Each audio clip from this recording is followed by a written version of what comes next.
Hello बच्चों, मैं हूं मनु दीक्षित और IIT question of the day series का ये है अगला क्वेश्चन। जेई एडवांस 2024 के पेपर से है बच्चों, ऑप्टिक्स से है, क्वेश्चन नंबर 7। इसको बेटा पॉज करके एक बार ट्राई करो। कर लिया? Very good. अगर हो गया तो बहुत अच्छी बात है, नहीं हो पाया तो रुको और समझो। A glass beaker has a solid plano convex base. ये लो, सॉलिड प्लेनो कन्वेक्स बेस सही है, और इसका रिफ्रैक्टिव इंडेक्स दिया हुआ है बेटा 1.60। ठीक। The radius of curvature of the convex surface SPU, इसकी दी हुई है 9 centimetre, while the planar surface STU behaves as mirror. मतलब ये जो STU सरफेस है मिरर की तरह बिहेव कर रहा है, यानी कि लेंस और मिरर वाले कॉम्बिनेशन का क्वेश्चन है।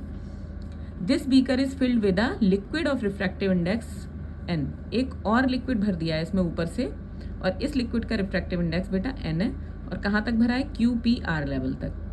If the image of a point object O, ये जो पॉइंट ऑब्जेक्ट O है ये हाइट h पर है, क्वेश्चन कह रहा है OT से। ठीक। इज फॉर्म्ड इनटू इटसेल्फ, अगर इसकी इमेज यहीं बन रही है जहां ये है, मतलब ये h हाइट ऊपर है और h हाइट पर ही इमेज बन रही है, सेम उसी जगह, then which of the following is correct. 4 option है बच्चों। H और N में H और N की वैल्यूज दी हुई है, मतलब ये समझ में आ रहा है कि एक तो ये लेंस और मिरर के कॉम्बिनेशन का सवाल है, दूसरी बात मुझे N और H में कुछ तो रिलेशन निकालना है ताकि मैं वैल्यू लगाऊं और दूसरी वैल्यू मैच हो जाए। ये करना है बेटा, समझे आप क्वेश्चन को? शुरू करें, चलो। तो देखो ये इसमें इस तरह से दिया हुआ है बेटे, ये देखो, ये मैं इस तरह बना लेती हूँ। ये रहा हमारा प्लेनो कन्वेक्स, और आगे ये लिक्विड भरा हुआ है, और ये बन गया है हमारा ये इस तरह से, और इसका ये सरफेस जो इधर वाला है ये बिहेव कर रहा है एज अ प्लेन मिरर। ठीक है। इसका रिफ्रैक्टिव इंडेक्स है बेटा 1.6, और ये जो लिक्विड भरा हुआ है इसका है N, यानी कि ये लिक्विड लेंस बन रहा है। इस जगह में जो बन रहा है ये कौन सा लेंस बन रहा है बेटा? लिक्विड लेंस, और ये एक ऐसे मटेरियल का है जिसका 1.6 है रिफ्रैक्टिव इंडेक्स। ठीक है, सॉलिड सरफेस है, और यहाँ पे ऑब्जेक्ट है। ऑब्जेक्ट कितनी दूरी पर है बेटा? H पर, यहाँ से H पर। ठीक, और इसका जो रेडियस ऑफ कर्वेचर है वो 9 सेंटीमीटर है। बिल्कुल सही बात है। तो हम लोग क्लास में क्या पढ़ते हैं बेटा? कॉम्बिनेशन ऑफ लेंस और मिरर में F इक्विवेलेंट का फॉर्मूला पढ़ते हैं हम लोग, 1 upon focal length of mirror minus 2 upon focal length of lens. अब यहाँ पे फोकल लेंथ बेटा जो लेंस की लगेगी उसमें 2 लेंसेज हैं, एक ये जिसका रिफ्रैक्टिव इंडेक्स 1.6 है, और एक ये जिसका रिफ्रैक्टिव इंडेक्स N है। मिरर यहाँ पे ये है, तो बेटा फोकल लेंथ ऑफ मिरर हमको समझ में आ रही है कि प्लेन है तो इन्फिनिटी हो जाएगी। बिल्कुल सही बात है ना?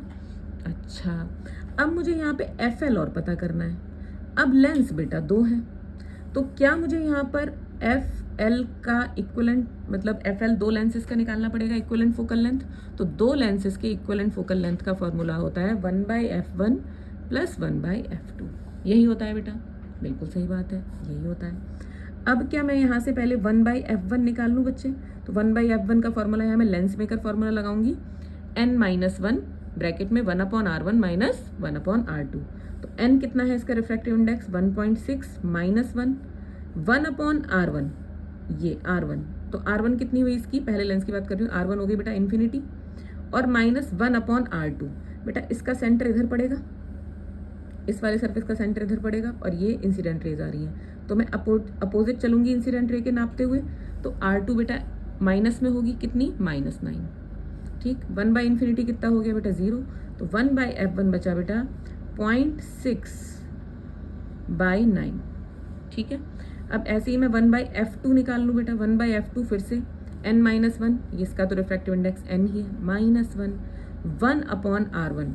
बेटा इसका ये r1, ये वाला लेंस देख रहे हैं ना आप, ये वाला पेन देखिए ये। ठीक है, तो इसका r1 ये हुआ, इसके लिए भी r1 बेटा माइनस में होगा क्योंकि इंसिडेंट रे है, और r1 रेडियस नापते समय हम अपोजिट चले इंसिडेंट रे के, तो -9, और -1/r2 बेटा ये जो है दूसरा प्लेन है, तो इसका r2 इन्फिनिटी हो जाएगा, है ना? प्लेन सरफेस का रेडियस ऑफ कर्वेचर इन्फिनिटी होता है।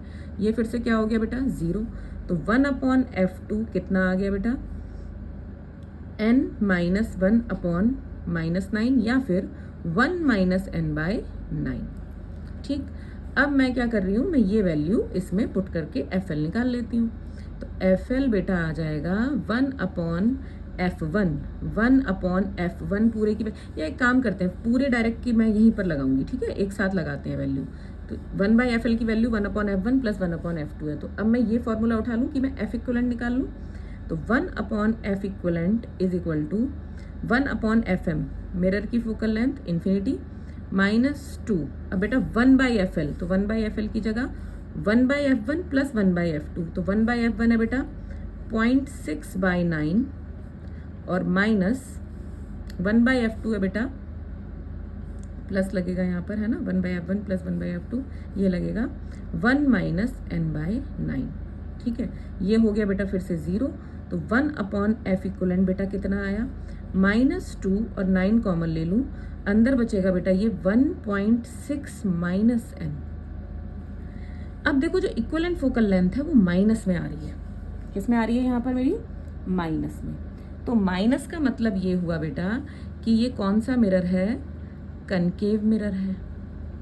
कौन सा मिरर है, कनकेव, क्योंकि देखो जो लेंस और मिरर का कॉम्बिनेशन होता है वो मिरर की तरह बिहेव करता है। अब माइनस में आ रहा है, तो माइनस में कौन से मिरर की फोकल लेंथ माइनस में होती है, कनकेव मिरर की। अब पता चल गया ये कनकेव मिरर है।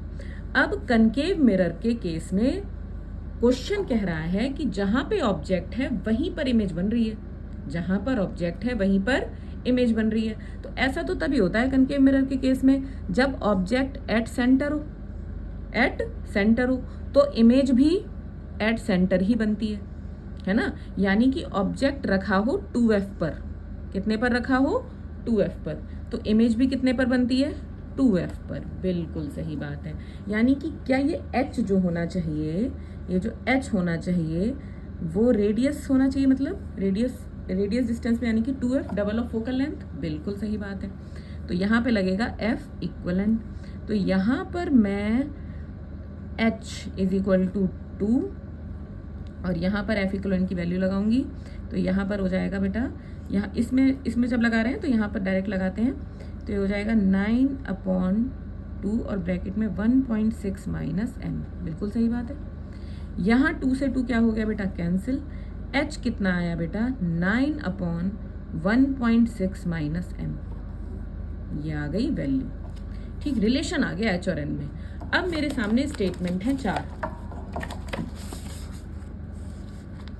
तो हर एक स्टेटमेंट इसमें रख के देखेंगे और वैल्यू मैच कराएंगे। जैसे कि पहला स्टेटमेंट चेक करें कि n की वैल्यू 1.42 रखो इसमें, ठीक है, तो n की वैल्यू 1.4 रखी। देखो अच्छा, ये एक और बात देखो कि मुझे कैसे पता चला ये फोकल लेंथ माइनस में ही आएगी। देखो चारों में ना n की वैल्यू 1.4, 1.4, 1.3, 1.4 है, जो कि 1.6 से कम है।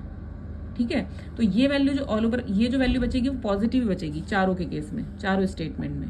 ठीक है, तो कोई चांस नहीं है कि वैल्यू प्लस हो जाए, इसलिए कन्फर्म हुआ कि ये कनकेव मिरर है।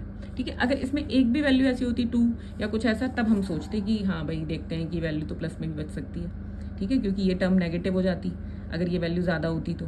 बट चारों ही केस में n की वैल्यू 1.6 से छोटी है, इसलिए यहाँ पर माइनस आएगा ही आएगा, जिससे कन्फर्म होता है कि ये कौन सा मिरर है, कनकेव मिरर।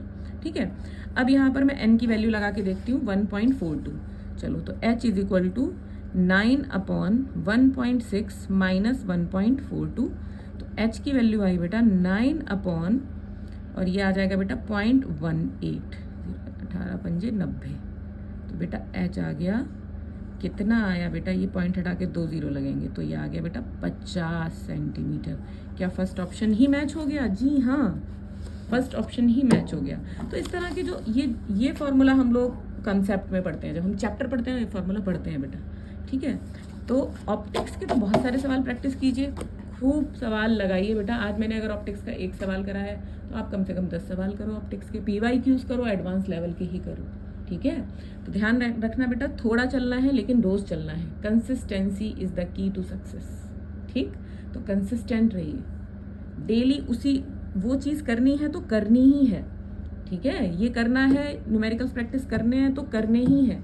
उसमें ये नहीं कि आपको नींद आ गई या कुछ आ गया या चलो आज 50 कर लिए तो कल स्किप कर देते हैं, नहीं, थोड़ा करिए बट रोज़ करिए। ऑल द वेरी बेस्ट, लगे रहिए।